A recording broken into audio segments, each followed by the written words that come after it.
My name is Martin Ashley, and I retired a year ago from my full-time role as Head of Research in the Faculty of Education. I now work for Edge Hill in the Centre for Literacy and Numeracy Research as a Senior Research Fellow.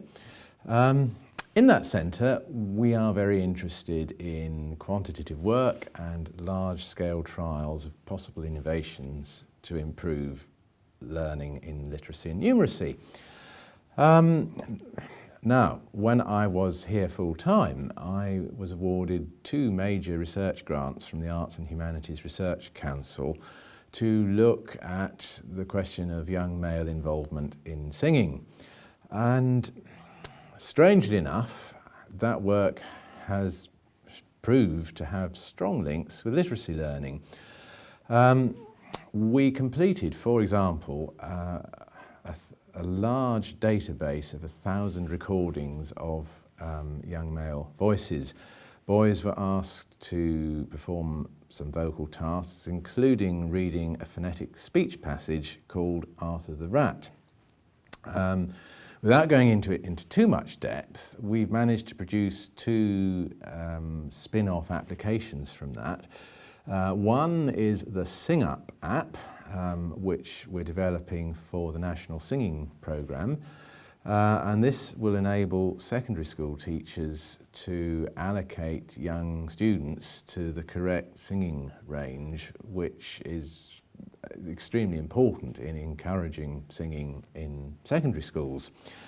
We're also, strangely enough, producing a medical version of this app in collaboration with UCL, where I have been working on the timing of voice change in boys, which has a strong link to growth and the national standards for adolescent growth.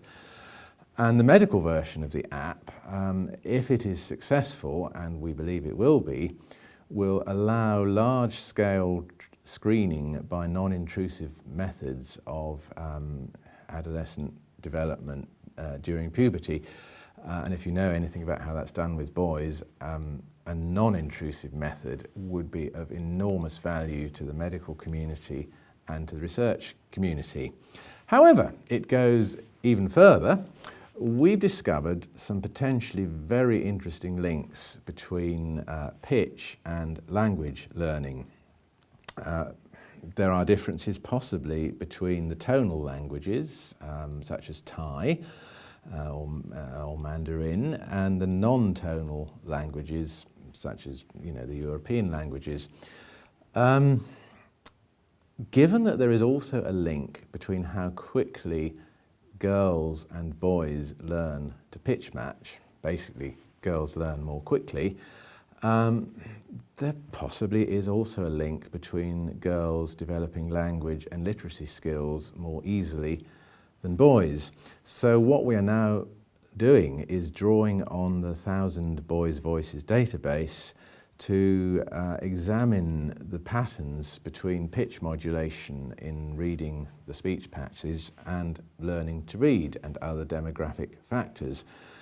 And the plan is that we develop this into a large-scale study, possibly using fMRI technology, to probe more deeply the relationship between pitch and learning literacy. Could be enormously impactful if we demonstrate that teaching pitch improves the learning of literacy in young children, boys in particular.